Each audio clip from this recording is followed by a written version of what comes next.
As a kid, like you, I loved Nintendo.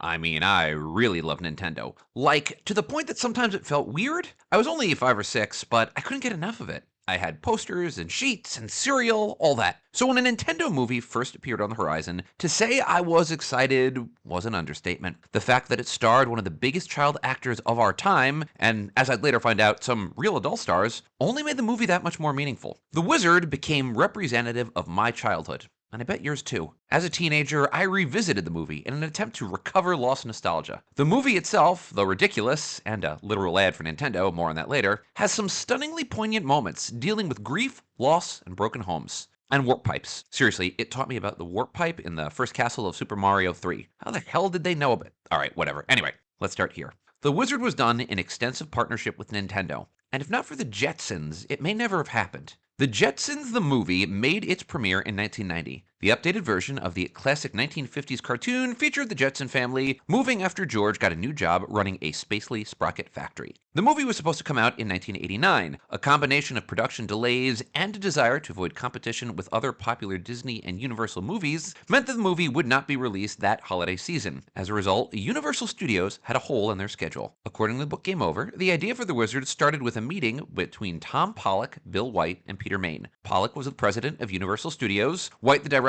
of marketing for Nintendo of America, and Main the executive vice president of sales and marketing for Nintendo. At the meeting, Pollock first broached his idea. He had seen the various commercial championships that Nintendo was hosting across the country, part of an effort to get people to play their games. What if they did a movie around that? Pollock's idea would also incorporate themes from the hit film Tommy, which features a, quote, deaf, mute, and blind pinball prodigy. All of this fit into Nintendo's advertising strategy. Nintendo had been aggressively pursuing an ad strategy that resulted in the company becoming one of the top brands in the United States, if not the world. This meant advertising everywhere. It also meant brand deals, like with McDonald's, Pepsi, and more. As such, having Nintendo on the big screen, it was a dream come true. In exchange for a licensing fee, yes, Nintendo got paid for their massive advertisement, not the other way around. Universal got to write the script. Nintendo maintained final approval of the footage, script, and games used. The movie was directed by Todd Holland, who started shooting a mere 5 weeks after being hired. At the time of his hiring, only Fred Savage was attached, which means that Holland had to fly through casting, location scouting, script review, and more. In other interviews, Holland revealed that Universal didn't want him to direct the film, with the company apparently telling him that they wanted a TV filmmaker to come in and quickly get the job done. Holland said that he loved the adventure of the plot, specifically the Kids Against the World theme, and fought for directing responsibility. Funny enough, Holland himself said he wasn't a gamer, but Nintendo got him started by giving him a Game Boy on the set. So, go figure.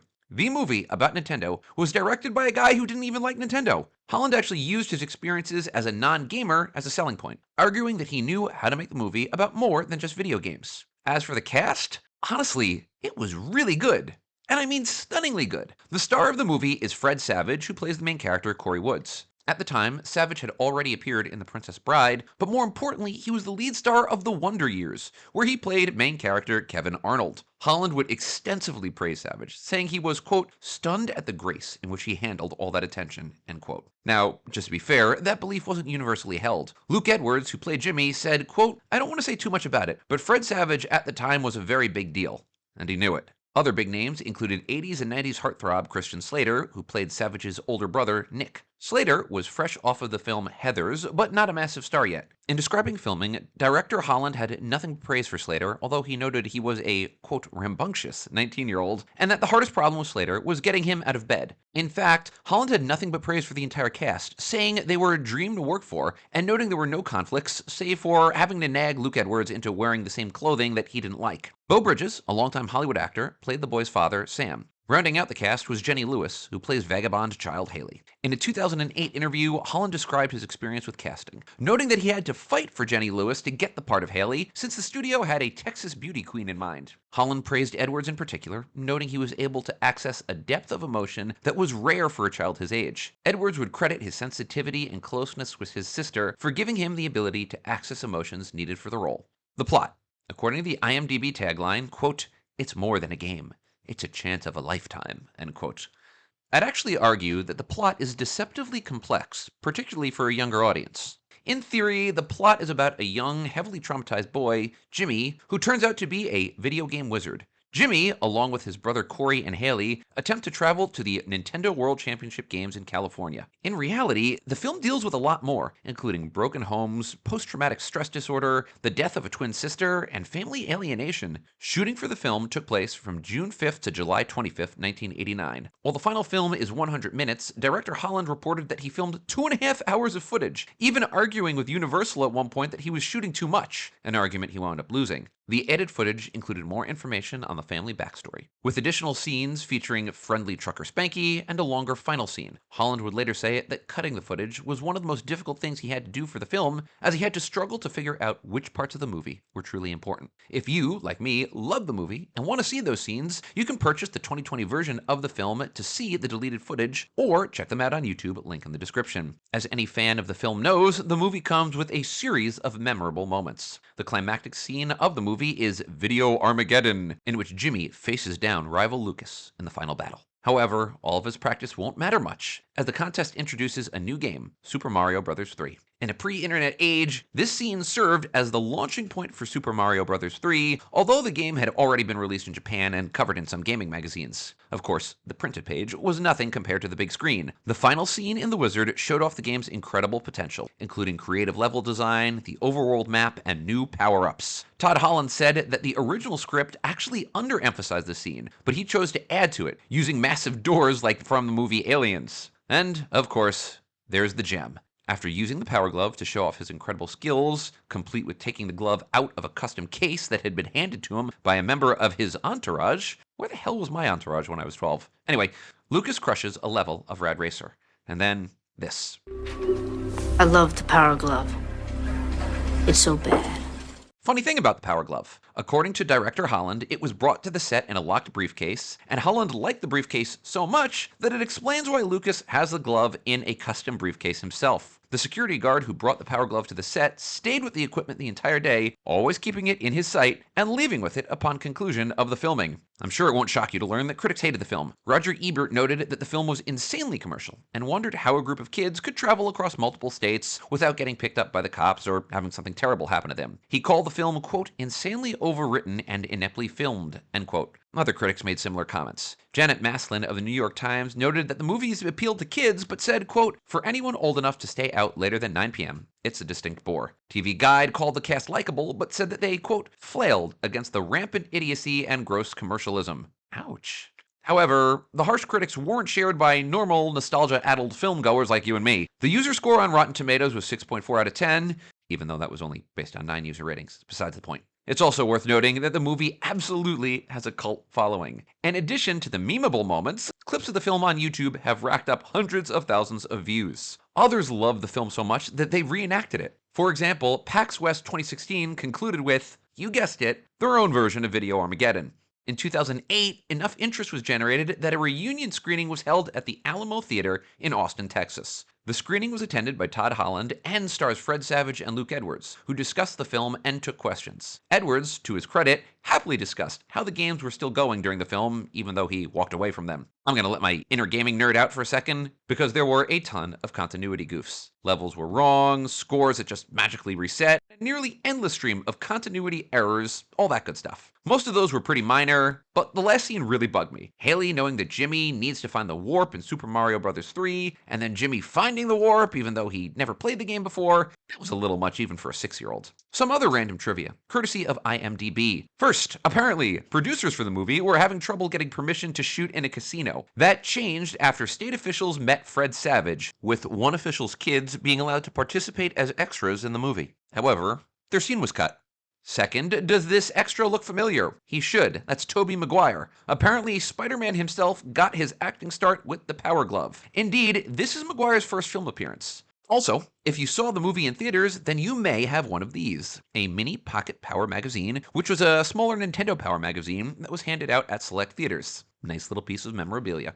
Original versions of the script had vastly different endings. In the original end, Jimmy threw the lunchbox out of a speeding car, where it landed in a river and sunk, even though the lunchbox contained pictures and memories of his sister, who drowned. Good lord! Holland said that he fought against that scene, and for the final dinosaur scene to be added. In fact, due to conflicts between Holland, producers, and the writer, that scene was never written. Instead, Holland issued instructions about what to say to the actors, and the scene was filmed. Which, if you know the movie, is insane. The final scene is arguably the most emotional of the whole film. It brings everything together and allows Jimmy to finally find peace. From a commercial perspective, the movie hit theaters in December 1989, opening up fifth, generating $2.1 million in receipts. Ultimately, the movie grossed $14 million at theaters. With a $6 million budget, that represented a profit, and the movie generated another $6 million in movie rentals. Releases on VHS would occur in 1990, 1992, and 1997. DVDs would be available in 2001 with a special Blu-ray version, complete with deleted scenes, exclusive interviews, and more, available in 2018.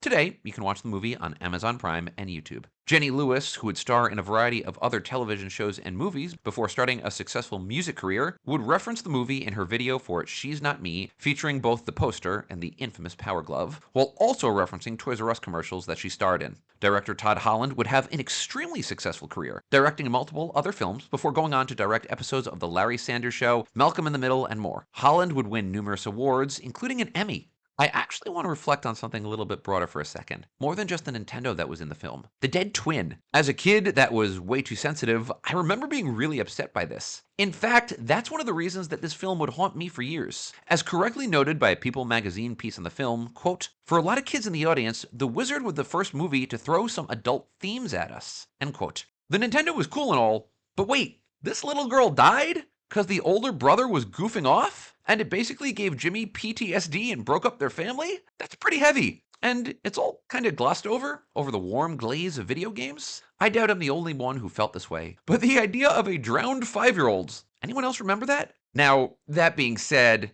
I know that this film is not remembered just because of Jennifer. It's remembered because it marked the first time that video games were brought to the big screen, and because of that, it was something amazing. As a kid who loved video games, but sometimes felt a little outside of others because of that love, I vaguely remember regarding this movie as affirming. Like, all these big stars were playing video games. They had to be something cool. And yes, let's be honest, the movie was a massive commercial for Nintendo. It's rare that a commercial company gets such an opportunity with one of their premier products, and there's no question that it worked. 4 months after The Wizard was released, Super Mario Bros. 3 hit the American market. It sold 250,000 copies in its first 2 days, and ultimately sold 18 million copies worldwide. Now, normally, this is the part of the video where I would rip into the movie for its flaws, and yes, there were a bunch of them. But the movie had some genuinely likable characters, and a striking amount of meaning that I often think is glossed over. Of course, it was a boost for Nintendo, but that was the point. The point, well, in addition to obviously selling more games, was to enhance the idea of Nintendo across the world. For kids who got endless joy from Nintendo,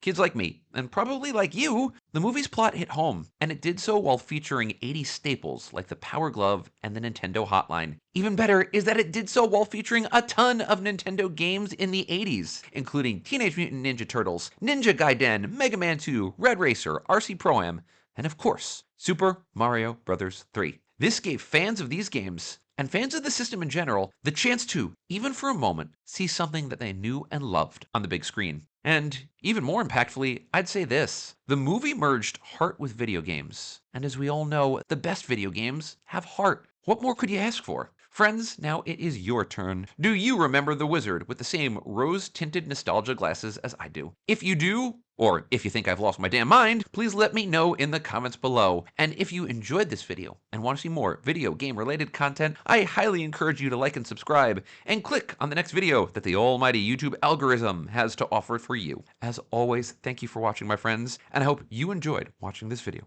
as much as I like making it.